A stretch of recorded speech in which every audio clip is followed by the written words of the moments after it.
Welcome to this afternoon's NAESP Lead for Literacy webinar on highlighting key considerations for monitoring reading progress. With us this afternoon, I'm going to turn it over to Dr. Gracie Branch, NAESP's Associate Executive Director for Professional Learning. Hi, Gracie.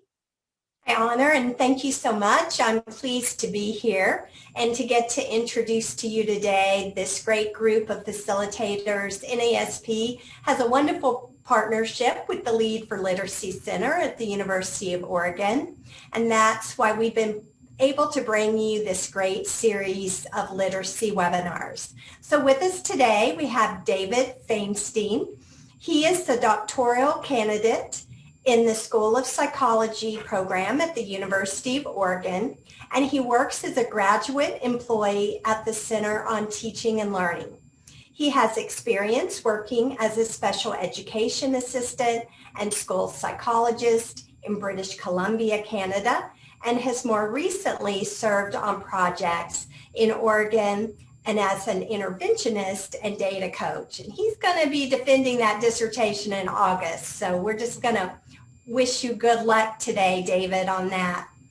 Lana Santoro, Dr. Lana Santoro is the co-principal investigator of the Lead for Literacy Center and is a research associate and curriculum developer with the University of Oregon College of Education Center on Teaching and Learning.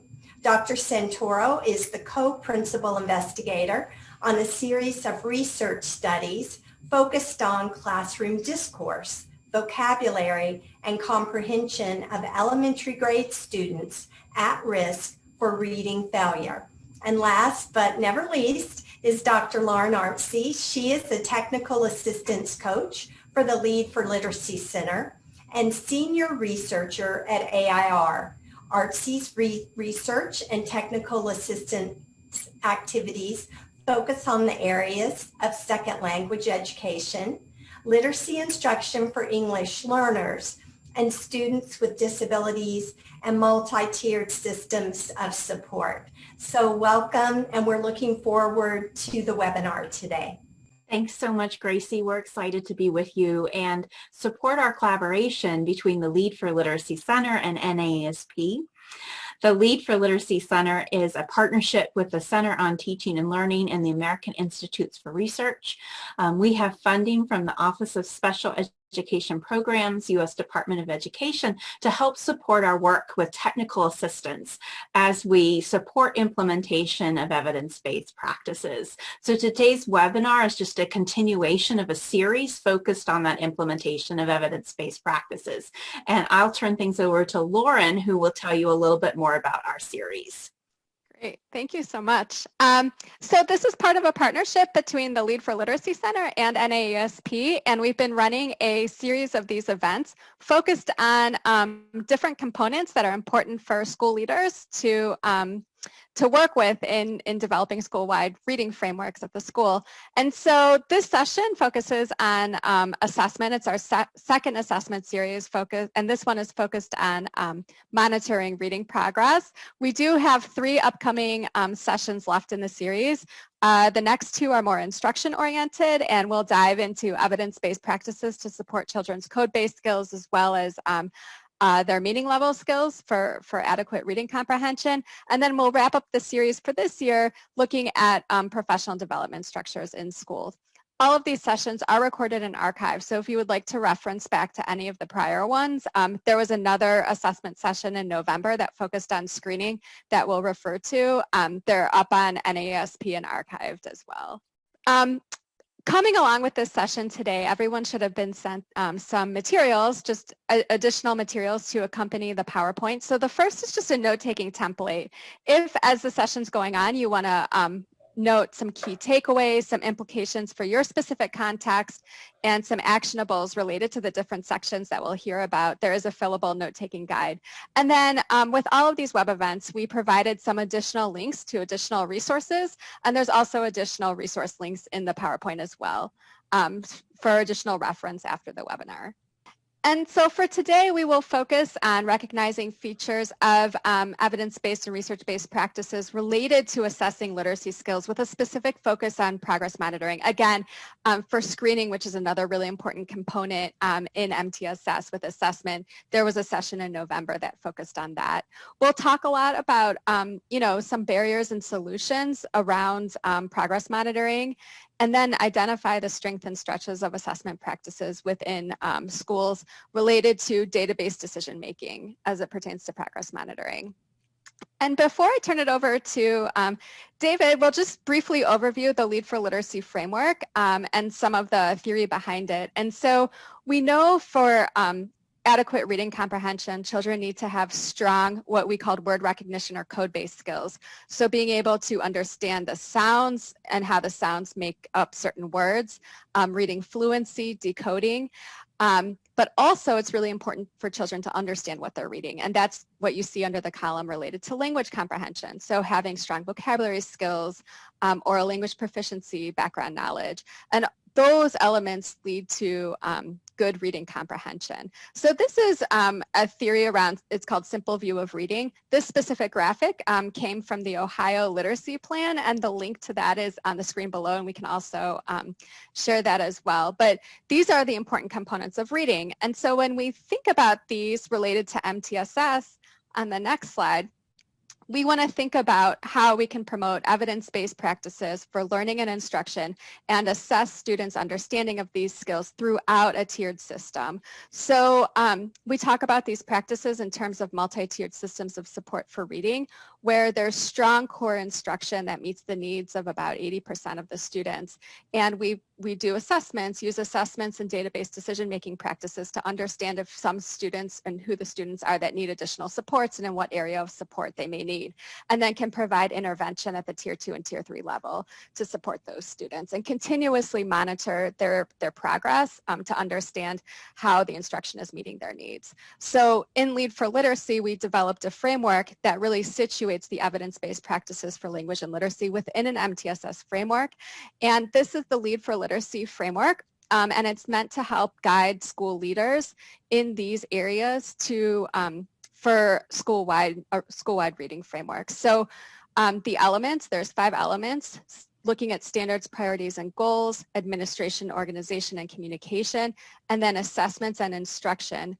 And all that is situated within professional development systems. And so in a minute, I will put a link into the Lead for Literacy Center and also our framework pages. And we have a variety of tools and resources and some needs assessment type of tools that can help guide leaders in this framework. And it's important that we situate everything within what we call a continuous improvement approach. And so if there's an area that comes up, like for instance, maybe something from today's webinar is looking at processes related to progress monitoring, that we use a continuous improvement framework to set goals, evaluate and prioritize the goals, action plan as school teams, implement, and then kind of repeat the cycle. And again, all of that is really situated within the Lead for Literacy framework, and it really relates to and improves student outcomes. So great. And an important piece of all of this is teaming structures as well, that having school leadership teams to work with the framework and work with the continuous improvement process is really important. And so we talk about different types of teaming, and all of this information too, and tools and resources to help with teaming structures is also on the Lead for Literacy webpage. And I will put some of those links in the chat. But for instance, there can be a school-wide MTSS-R team that focuses on systems and school-wide structures. Also, there might be grade level teams, and then there's teams related to database decision making. So school leadership teams really have an important role in the continuous improvement approach. And so there's some resources that talk about teaming, about planning for teaming, intentional rollout, and using database decision making structures and support to understand instruction and develop processes around assessment to really shed light on how the MTSS system and the evidence-based practices are meeting students' needs. And all of that leads to use and sustainability. So, great. And this is just a quote from a recent book, and the full link to the resources in the back of the PowerPoint, and everyone was sent that as well with the resources. But the quote says, although principal support is key when we factor in other aspects of their implementation, having an effective school-based team that uses database decision-making is even more critical to sustainability. So we just wanted to shed light on the teaming structures for all of this. And so this is the Lead for Literacy website. I will put the link in the chat, but I did want to draw your attention to the Lead for Literacy framework link at the top of the page. Has information on all of the framework elements. So I know I went through it really quickly. It also has tools that can be used for school teams to action plan around the framework elements.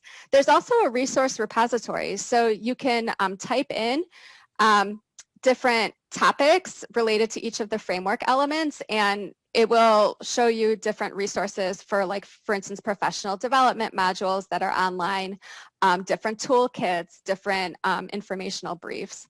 And then there's also in the middle, there's literacy leadership briefs for, short infographic type of briefs that provide information about the framework for school leaders.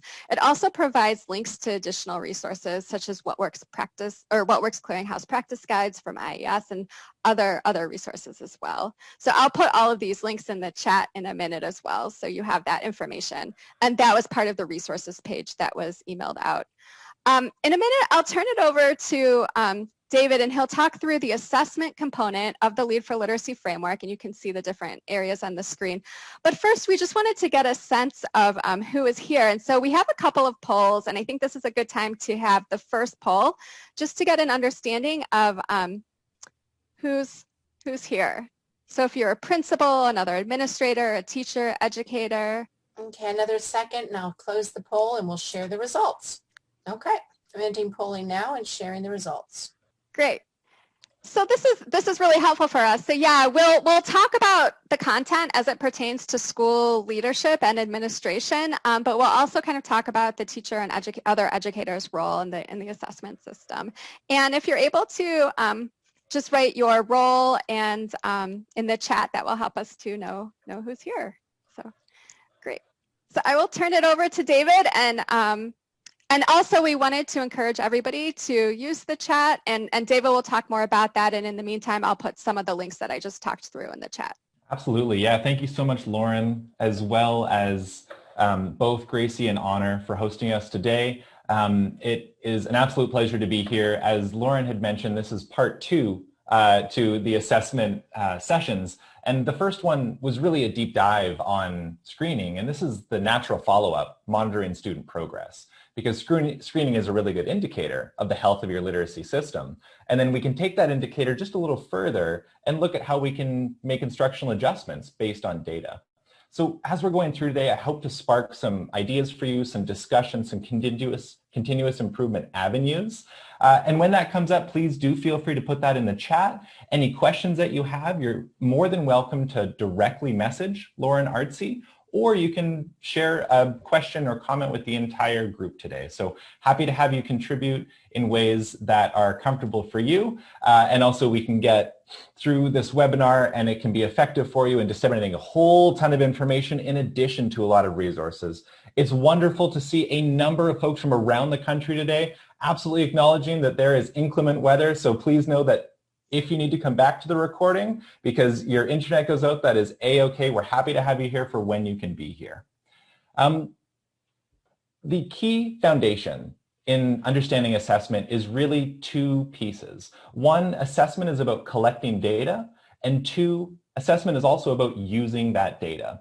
For the most part, we are so good at that first one. We sit on mountains of data, piles of data, but using it for instructional change, particularly difficult. In the current context, which is the last portion of what we'll talk about today, it's even more difficult. So we're going to zero in on progress monitoring. We're really going to look at those measures which are efficient, valid, and understandable for how we can make instructional adjustments to help students. We do that because we want to be matching the instruction to the intensity of student need. The entire rationale for progress monitoring can really be summed up in this one figure. I'm a really big fan of this figure, and I'm going to orient you to this really quickly. We have an intervention in each column. The different vertical lines are changes between intervention 2 and intervention 3, for example. So there are 4 different interventions we are trying. There's one long line from the bottom left of the figure to the top right. That's our goal line. We keep wanting to make progress toward a reading goal. Along the x-axis or the horizontal is time. So we're doing different measures across every single week. And across the y-axis or the vertical is the amount of words read correctly, oral reading fluency, any sort of literacy measure where we can measure that student progress in a really quick and efficient way. So our intervention 1, we're seeing that the student is making some progress, but not really in line or parallel with that goal line. So after a number of weeks, we decide, let's change it. This time we see intervention 2, there's actually a bit of a decrease. And after even fewer weeks, we decide we should change it again. Intervention 3, again, we see a bit of a decrease, and let's try something different for intervention 4, where we finally realize that instructional change that matched student needs so they were able to acquire some of those foundational literacy skills. This is why we progress monitor. We progress monitor because after a number of weeks, if what we're doing isn't working, we need to change what we're doing. We need to better meet student needs. That is on us as professionals in education to own that issue, identify the problem, and really, really work on it in an effective way for students. Progress monitoring itself is typically done by interventionists, so paraprofessionals, teachers, educators of all kind, allied professionals in schools. Sometimes designees are the ways that we refer to these folks who are actually doing a progress monitoring measure, which is very quick. It's a brief assessment, which is known to be valid, reliable, and evidence-based. We'll talk about the evidence-based very shortly. Now, we do progress monitoring regularly. If you can have the capacity in your building to do it weekly, fantastic for those students who need it. We're not progress monitoring an entire school or an entire district all at once. That would be absolutely capacity overload. We're progress monitoring the students who demonstrate academic need, who really are showing us that they're at risk for reading failure, and we need to do everything we can as educators to intervene on that problem and really help ensure that they do not realize academic failure. So in that, we want to be making sure we build in checkpoints. We want to be monitoring progress as students are working toward goals that include literacy acquisition. So we can do all kinds of fancy things. We can estimate rates of improvement. We can identify the students who are not building skills that are commensurate with that rate of improvement. And then we can think, what are the instructional variables that we can change to better meet their needs? Now, the actual progress monitoring piece is only part of it. As I mentioned, assessment is about both collecting data and using it. So when you're going to use it, you want to have a really clear decision-making framework in how you do that. You're going to want a decision-making team in your school building, or a data review team, they're sometimes called. And together, that team analyzes, interprets, and discusses different progress monitoring data. And they can use that data to determine next steps. This team would meet as often as needed in your assessment calendar. And as a literacy leader, it's really on you to think about the frequency of those meetings and how you can pair that with the instructional change, which is realistic in your school building. Meeting every 2 weeks might be really good for data reviews, but if you're not going to be changing instruction monthly or even every term, then it might not need to be as frequent. So we do this because we really want to be looking at the effectiveness of the curriculum that we are delivering. That is the database decision-making sort of framework, really looking around efficacy and effectiveness. Now, I'm going to drill just a little deeper on the what. What exactly are we talking about with progress monitoring? These are measures which look very similar to screeners. They are very brief, and they're a really strong indicator of student success around literacy. Because we're here as Lead for Literacy, of course, that is the academic domain we're talking about. You can apply this in other academic domains, but all the examples today will be around literacy. And one thing that we know is that if we give an oral reading fluency passage, for example, that is just a passage of text 1 to maybe 4 paragraphs long, depending on the student level. And that passage, by the way, can also be narrative text, informational, all kinds of different rich, authentic, real text. We offer it to a student and we say, go ahead and read, get as far as you can. And then as we're listening really carefully, we're really paying attention to whether or not students are picking up all of those words and they're reading them correctly and they have some prosody in their language as they're reading.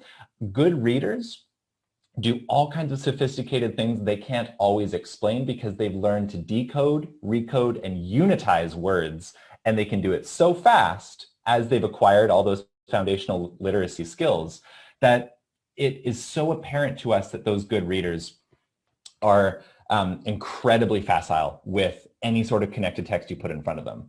Conversely, struggling readers, not quite the same. They have much, much more difficulty really chewing through text and decoding.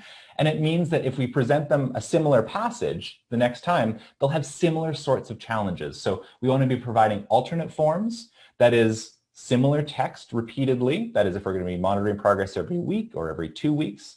But they need to be slightly different. Otherwise, students can just memorize what it is that they're reading. And as the common example I gave, this is really just something that we would be looking at to look at weekly reading passages with connected text. You can also do that with word reading lists, or different comprehension measures are also very common for monitoring progress. Now, as I mentioned, we can be looking at rates of improvement over time, but we can also do some other clever tricks with monitoring progress, where we look at the efficacy of different forms of instruction, in addition to being really critical in thinking how we are identifying the students who are not making the progress that we want them to make. Now, that is a value judgment as adults. We are expecting them to make a certain amount of progress, right? And if they are not making that progress as students, we worry about them. We worry that they are not only at risk for reading failure, but they might end up not with those foundational literacy skills. So progress monitoring helps us determine when we need to make an instructional change, so that is not the outcome. We have a much more positive outcome. Progress monitoring graphs should really look like this. We see on the x-axis or the horizontal, time. This is, for example, number of weeks. In week 1, this student was reading approximately 20 words correctly in a connected text passage. By week 5, if we track up here, they're reading about 60 words read correctly. That is triple in 5 weeks. That is fantastic growth. We would characterize that as, if you were to draw a slope line, we would see that they're increasing about 6 words read correctly per week. Absolutely fantastic growth. We can also see much more of a flat line on the figure on the right. The student is really hovering sort of between 10 and 30 words read correctly, and their rate of growth is only about 0.3 increased words read correctly per week. So the figure on the right indicates we should really make an instructional change. The figure on the left indicates this student really seems to be making the growth that we want them to be making. So essentially, it comes down to there are increasing scores and flat scores. Of course, there can also be decreasing scores. That is perhaps an even worse situation than flat scores. We do not like to see regression. We like to see progression in student literacy skill acquisition. But flat scores really speak to a need for change. Now, we can also look at, instead of just an individual student, much more broadly, we can look at 3 different intervention types. Intervention A, indicated by the blue line, shows some pretty solid linear growth over time, whereas intervention C seemed to sort of flatline for a while, and then it did pick up. So at this point, we really want to be thinking, why is it that some of our interventions are working better than others? Why is it, if we have reading groups, for example, some reading groups are making really solid progress and other reading groups aren't quite getting there? What are some of those variables we can look at? As a literacy leader, it's on you, and really on us as literacy leaders, to be asking the right questions. One is about strength. You know, the program that you're implementing with students, whether it's an intervention, if you want to characterize it as an intervention or a reading group, or whatever it is you're doing during that really core focused literacy building time, is there evidence to suggest that the curriculum that you're using is really effective? What about dosage? The group size, would it be better if there were less students in the group, or if you increase students in groups that are working, would that affect some positive change? There's also, of course, duration. People love to point at duration as a really key alterable variable. If students are in reading groups 20 minutes for 3 times a week, what if we change it to 30 minutes 4 times a week? Would increasing that dosage really make an impact? There's also alignment. Is the actual core literacy learning that students are doing in their reading groups or intervention groups, does that align with what's happening in the classroom? If there's a misalignment, then students are really getting 2 different tracks of instruction, and if it doesn't fit nicely together, it's going to be hard for them to apply those skills, which is commensurate with attention to transfer. Can they generalize and transfer those skills they're learning into the real world? Because literacy, as we all know, does not exist in a vacuum. It does not exist just in reading group or just in school. Literacy is everywhere. There's also, of course, some of those broader factors. We can think comprehensively.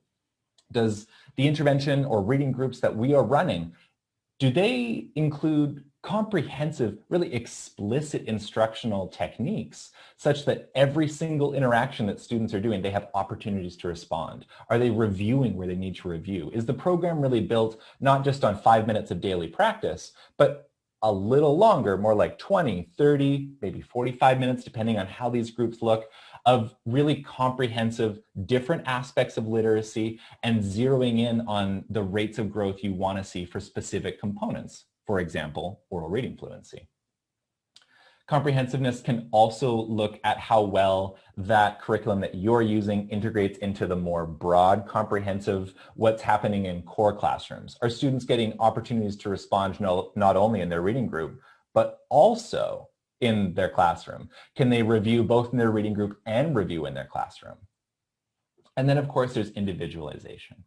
This is where we need to be digging deep for our students who are continually not responding. We really want to be doing everything we can to support them. And after trying several of these different variables, if we're not getting there, we're going to need to individualize a little further, think about goal setting, and we'll talk a little more about that just after this next section. So what I'd like to do now is offer a poll, and also this seems like a pretty good natural breaking point to ask Lauren if there's any questions in the chat or anything that would be good to address at this point. Great. Yeah, so we have a couple of questions. One is, in the initial example that was shown, it took 18 weeks to find an effective intervention. So is this something that's typically found? What's like a typical type of time frame we should expect? I missed the first part of that about the 18 weeks. Could you repeat just that part? Yeah, in the example, it showed 18 weeks in the graph to find the effective intervention. So if you can kind of talk a little bit more about that image. Absolutely. Wonderful question. And then that sort of speaks to the core question of what a data review team might ask. How is it that we can determine when intervention should be working, quote unquote should? This sort of fits nicely with the idea that there is a very clear sort of value judgment we put on students to be expecting them to learn a certain amount by a certain time and develop some of those foundational skills. 18 weeks is somewhat arbitrary. That is, I'm not saying that the standard all across the board needs to be 18 weeks and students need to respond within 18 weeks. In fact, there is certainly an argument for shorter. In the initial graph that I showed, that was sort of the I suppose, like case argument for why we should do progress monitoring at all, we noticed that after maybe even 6 weeks, if students are not responding to that intervention, or instead of that flat line, we're actually seeing a decrease overall, they're not gaining any foundational skills in the way that we are measuring it, then we can look at adjusting progress after 6 is certainly reasonable, but it really needs to fit with what the capacity is in your building. We cannot be adjusting reading groups, for example, every 2 weeks. That would be way too frequent, and that would not allow enough time for routine setting. So what we really need to be doing is thinking about what is feasible in our context to increase intervention intensity for those students who need it. 18 weeks might be too long. It might also be too short. Sometimes we know that schools really have one point in the school year where they can make really strong instructional adjustments. That's what they've been doing. That's their routine. And if that's the case, maybe 18 weeks, maybe 20 weeks, a little longer. Of course, as a school psychologist, in my heart of hearts, I think if we can track that down to a shorter time frame where we see some of our non-responders after maybe 8 weeks, that is 2 months of instruction and reading group, are not making the progress, then we can look at some of those instructional variables to change. So I hope that answers your question. I'll also point you to NCII's resource that is in the PDF packet sent out to all of you. And it is a really, really nice way to think about this exact question and how to individualize it to your school and your local context. Okay, I'll go ahead and launch the poll. Sounds good.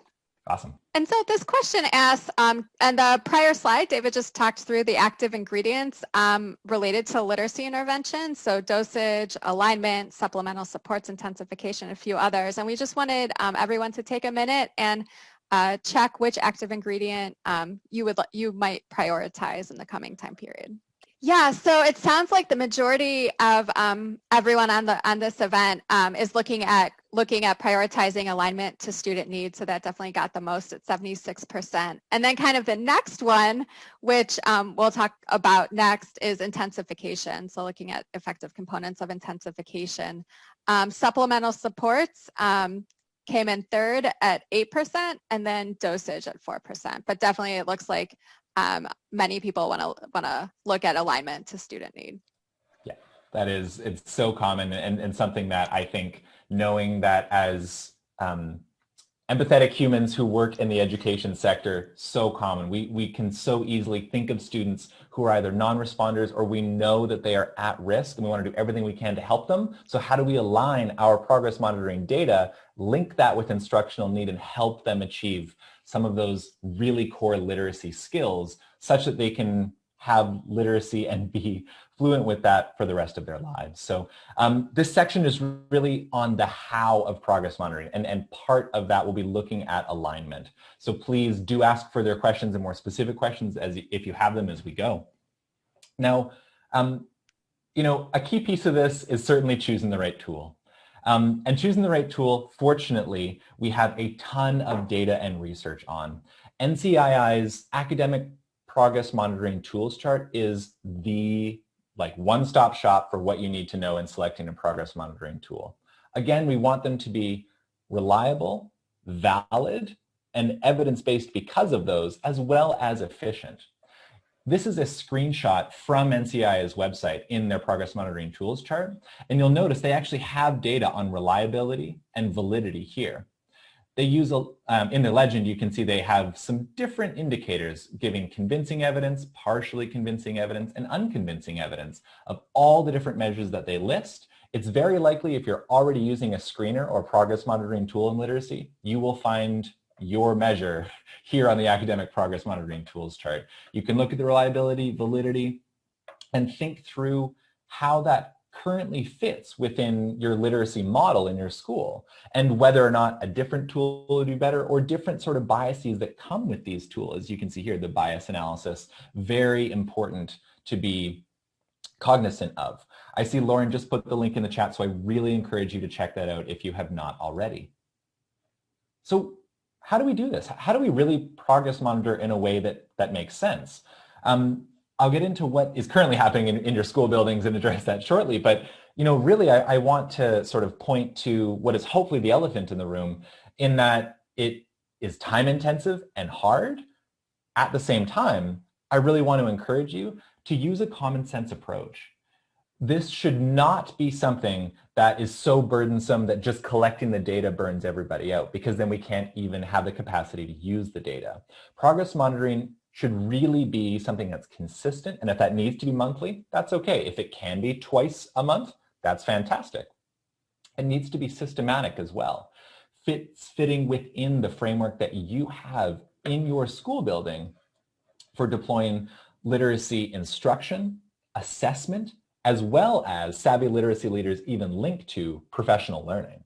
And we think about how to incorporate some of those core features of instruction and assessment in professional learning and really shape up what it looks like to be tracking and improving student progress. And as well, we're going to let the data drive us.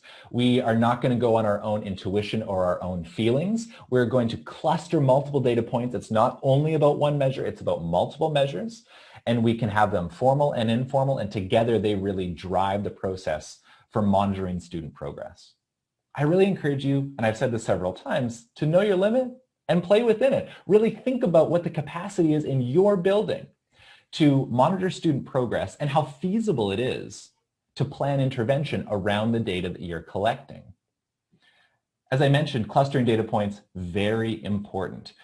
If you have been involved in a reading group team where we're deciding which students are in which groups based on data, you know all too well it's very easy to get stuck in the weeds of, well, student A cannot be with student B, and I know students C and D do not do well together, so we need to really be careful with how we construct these groups, because there's more than just reading scores on the table, aren't there? There's also behavioral, social, emotional, informal, and even educator level indicators of success of these groups that we want to be thinking about. It's not just one score. It really is thinking about all of that data together. Now, as a school psychologist, in my world, I really dig deep on this stuff. I take progress monitoring measures and I think about a data-based individualization process. If students are still not responding after we've been using intervention for a while and even maybe altering our intervention, then we might want to think about some more diagnostic data that leads to intervention adaptations. And then again, we continue progress monitoring. Now, this is sort of a deep dive. As a literacy leader and perhaps school building principal, I know many of you in the chat have said that you are a school building principal. You won't necessarily be doing the one conducting the diagnostic data. That is for other folks on your team. Though there are some look-fors which are really, really important and you will want to be keeping in mind.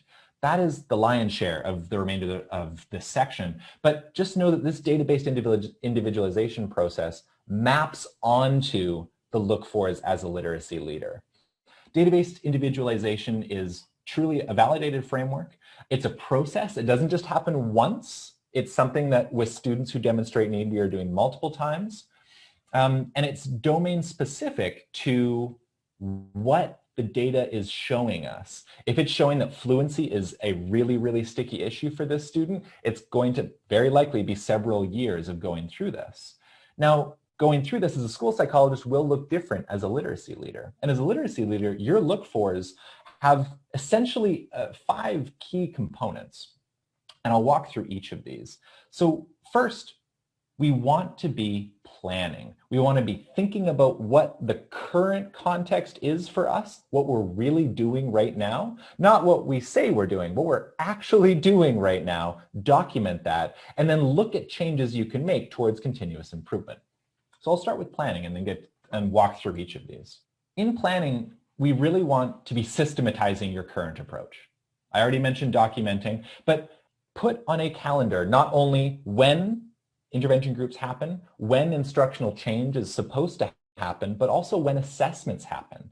Not only assessment data collection, but data use. It is probably not surprising to you that a common theme I've noticed in working with schools is that sometimes we collect high stakes tests, we collect that data, sometimes in the spring, and we don't get the results back until the following fall. Well, how can any instructional adaptation be made? In the fall, you typically have a new teacher and a new class, and there's a whole lot of movement. So that is a big gap in the system. If we're doing progress monitoring, we want to be collecting data and then using it within a set number of weeks, probably. Days would be amazing, but I realize depending on how large your schools are, that might be too tall an order. So when you're planning, you're going to want to ask some key questions. One of my favorites is the third bullet point. Are students receiving intervention that complements core instruction? I hinted at this idea already. Is it that in their reading group, they can actually transfer those skills into what they're learning back in the core classroom? Or if their reading group is already in the classroom in an inclusive environment, that's great. But is that on the same level? Is it commensurate with, can they use their skills in concert with any school-based environment they're in? And then even better, can they use it at home? If they're doing any sort of literacy activities at home. We love teachers who really encourage this and work with parents and parent-school partnerships to really encourage literacy that can be everywhere. We want this as much as possible, such that it complements not only core instruction, but also all literacy type activities in the world. Another key look for as a literacy leader is that intervention needs to happen. It sort of seems like a very simple idea, but hopefully this can really drive home an idea that if you don't think about it this way, I hope you do after I explain. You know, the quickest way to close the gap between actual and desired student performance is applying principles of effective instruction. You cannot assess your way out of a problem. Assessing simply speaks to the magnitude of the problem. Now, the figure on the left describes the Matthew effect in reading. There's a ton of literature on this, and I won't go too far into it, but essentially in red, we see that students with foundational skills grow, sometimes exponentially, in their reading performance. But students without those foundational skills essentially flatline. And students grow on top of their existing literacy skills. Those that are already solid learners continue to be even more productive learners in literacy over time. It builds on itself. And if you don't have that early, we have an issue from the outset. Now, in order to address that gap, essentially we have to do effective instruction. There's no way that an assessment can address that. That is, intervene first. Please, please, please work with students and do everything you can to help them build those foundational skills and use assessment to supplement that. The core idea with this that I shared in the screening lecture with NAESP was every minute in assessment is a minute away from instruction. We need to be so careful with our instructional minutes because that is what really, really matters for students. High quality, intensive intervention for students who are non-responders. So in that, what we really want to be doing is we want to be paying attention to how many instructional minutes are lost to various things that happen daily in schools. And assessments, especially for progress monitoring, should not take a long time. A look for as a literacy leader example, if you are walking the halls of your school building and you see paraprofessionals, educators, allied professionals saying, oh, today's not a teaching day, we're just doing assessments today, I am philosophically opposed to that. We do not have assessment days where no teaching happens. Every day is a teaching day.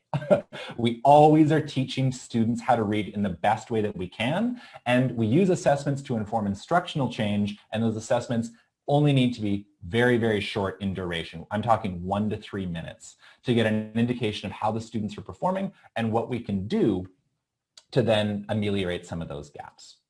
So I would also like to point you to NCII's instructional intensification strategy checklist. I've put a screenshot on the left, and then on the right, you'll see some different indicators where we can be asking key questions, and it's sort of a nice checklist as a literacy leader. You can look at what could potentially be happening if it's not already. For example, you can look at addressing group size, number of sessions per week. You can look at different environments for intervention. Another section is alignment. So how well does this align if you're working on really discrete skills with a broader, more target skill, in addition to aligning with perhaps other areas. Reading and writing so often go together. And finally, as an example, attention to transfer. So important that we're really thinking about those explicit instruction techniques. We're pre-teaching where we can. Are we explicitly teaching connections between what students are learning and what they already know in their background knowledge? So just a few examples. I love that checklist as an example, and I would highly recommend that you check it out to really look at some of those alterable variables. There are other components such as strength, comprehensiveness. Hopefully these are sounding familiar because these are all of the alterable variables that I've already gone through. So after planning and after intervening, not necessarily in a linear chronological order, but we also want to be thinking about, this is all sort of at the same time in an order that makes sense for your school building. We want to be collecting that progress monitoring data. This is different than screening. Screening, we want to be looking at all students in your school building, And we're not really setting goals necessarily with screening. You can, but screening is really just an indication of the health of your literacy, of students' literacy in your school building, whereas progress monitoring, more likely to only tap about 1 in 5 students in the school building, maybe less than that depending on your capacity, and we explicitly want to be doing goal setting. That's the key difference between progress monitoring and screening, from my opinion. So when you're doing data collection as progress monitoring, you're going to want to be ensuring that there are trained assessors. So if you're using standardized assessment, people know how to use them properly and collect data in a standardized fashion. As well, we want to be predictable with the way that we're running data review meetings, and really want to be encouraging active involvement from all team members, those who are both collecting the data and using the data, as well as the educators, if they're not the ones collecting and using the data. So there are some important logistics you're going to want to think about. These are just some examples. What's the turnaround time from data collection to data review? What are some of the gaps that I've noticed as a literacy leader in the way that we collect data, and how might that interact with bias or errors in the way that we make decisions around instructional change? You know, one really powerful idea is this: progress monitoring, if you represent it visually in a graph like this, you can really see, you can literally see the change happening in front of your eyes. Now, the change can be flatlining, the change can be linear increase, it can also be linear decrease. Exponential increase would be fantastic, but essentially we want to be setting a goal that is, by the end of 18 weeks, by the end of 36 weeks, or by the end of 10 weeks, we want to see a certain amount of progress. And as students are getting there, we want to be tapping their progress and seeing how that is going. It is very apparent, for example, in this graph, that for a while, students seemed to be on track with this goal, and then they leveled off. That speaks to the need for instructional change. I also want to share this idea. You know, as literacy leaders, we are tasked with being relentless champions for student success. Students deserve ambitious goal setting. It can really feel as though sometimes we want to set goals that are achievable, that we know we can reach as educators, and we think, okay, this student has made this kind of progress before, we think they can make it again, let's set that goal. But really think about the fact that if students are making very linear growth over time, then they're not really building or gaining on that momentum. They're really sort of just running parallel to the gap that already exists. They actually need to grow more than the students who are already on track with core instruction. That is, we really need to be in the business of building and maintaining momentum in every single way that we can. So push for really ambitious goals as a literacy leader wherever you can. On those decision points and alterable variables, you know, we can set rules, and I would argue that we should set rules, and those should be really more guidelines than rules, but we want to be looking at level, trend, variability of that graph, whether or not we are on track with the trend line toward our goal, and if we are not on track, after maybe 4 weeks of not being on track, after maybe 8 weeks of not being on track, we decide, you know what? It's time to increase dosage. It's time to change one component of what we're doing to see if that intensification meets student need. A few points on the when and the how there, but you know, I really want to get across that as a literacy leader, there are tons of look-fors. And hopefully you've already realized there's all kinds of things you can be looking at to really tap what's going on in your building and how the health of your literacy system can be changed and continuously improved in different ways. An example of that as well is fidelity checks. This is not a rating of other, this is not evaluative. This is rather just a checklist of, are these things happening? This is also from NCII. Clearly, I'm a big fan of all of their resources. They have brought together a ton of really high-performing, powerful researchers, scholars, and practitioners to put together really usable and hopefully really practical as well resources for you in your school building. So the last look for is really around adjusting that need and thinking about what it means to adjust both for individual students and for individual educators, because we are so quick to want to really think about adjusting if something's not working, but sometimes we need to give some time to ensure it is working. So with that, we can actually look at a nice chart like this. Again, this is a resource that's given to you, tons and tons of resources today. Some of the dimensions that I've already discussed, and then a self-rating can be incredibly impactful in thinking through what it would mean to really effectively drive some of these adaptations that we make, such that your self-rating points to, you know what, we haven't looked all that closely at attention to transfer. That's our lowest self-rating. What's a different adaptation we can make? What's one of these look-fors in all the different, fidelity checklist, and instruction intensification checklist? What are some of the things that we might want to be tuning up? So this is a really deep dive on alterable variables. This is really thinking comprehensively about everything that we might be able to change. This is absolutely not an exhaustive list. There is so much that we could look at, but just know as a literacy leader, give yourself pause and think about a gradual on-ramp. We really, really want to be taking one step at a time towards continuous improvement.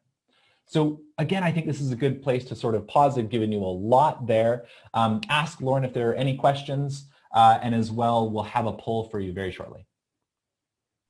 Yeah, thank you. I think that we had a question related to sharing data with parents, and that parents really like to see the graph data. And it reminded me that there is a tip from the field that's on NCII's webpage, and actually I'll read it. It says, sharing graph progress monitoring data provides educators with opportunities for engaging families and students in the database individualization process by illustrating trends. So I think that really aligns nicely with some of the comments in the chat.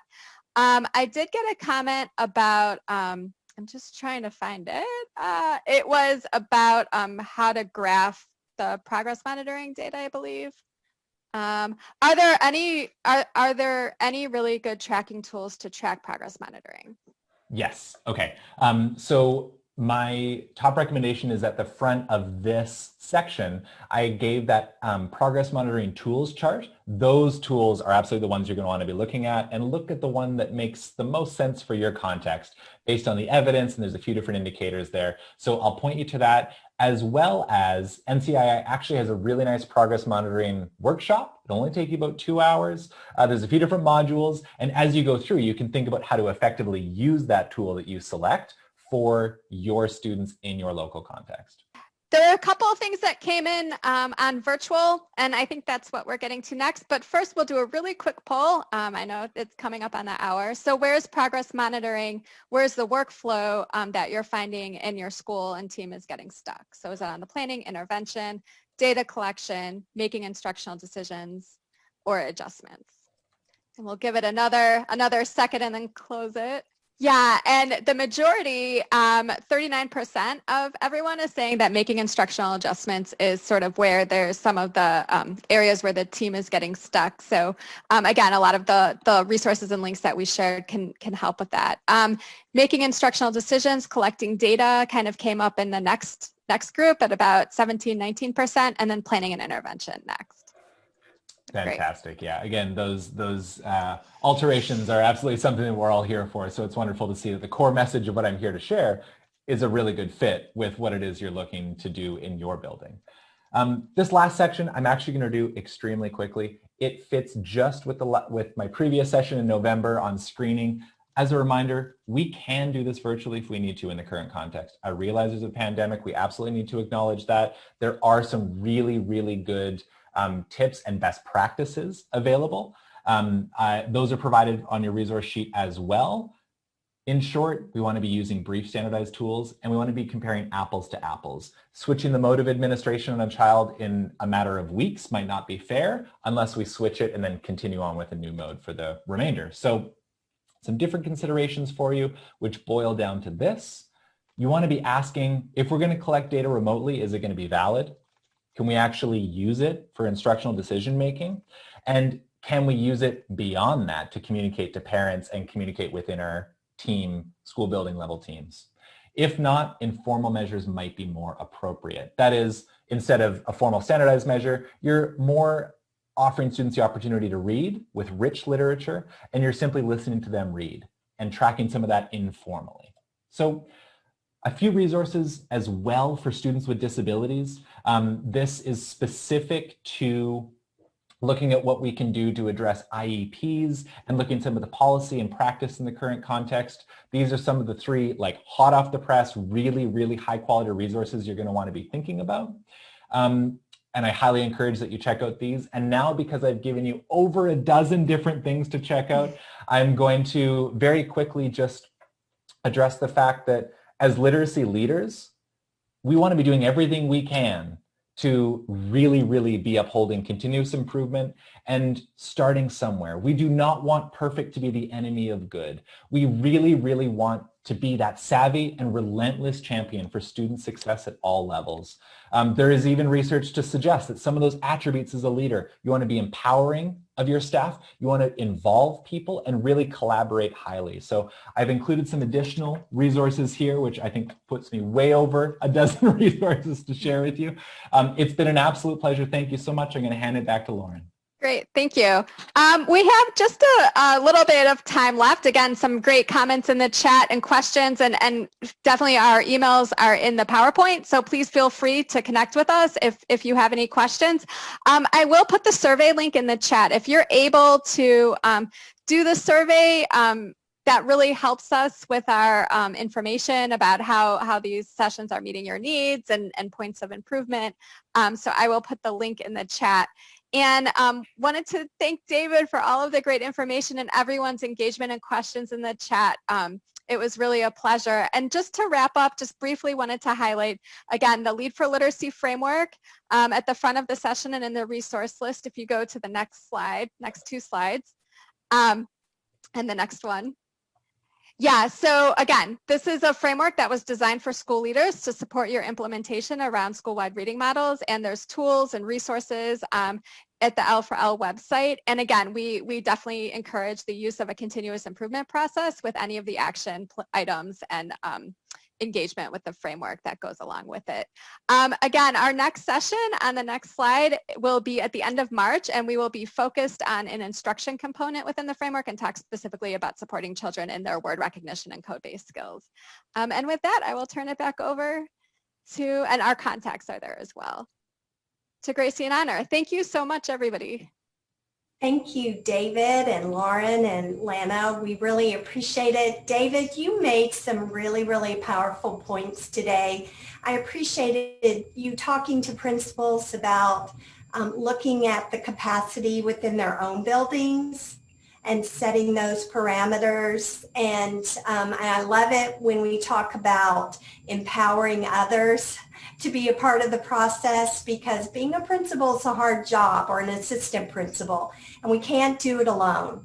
So that's an important skill for principals to have, is to be able to reach out, empower others, and work together to build that team of leaders and learners within their own buildings. So thank you so much.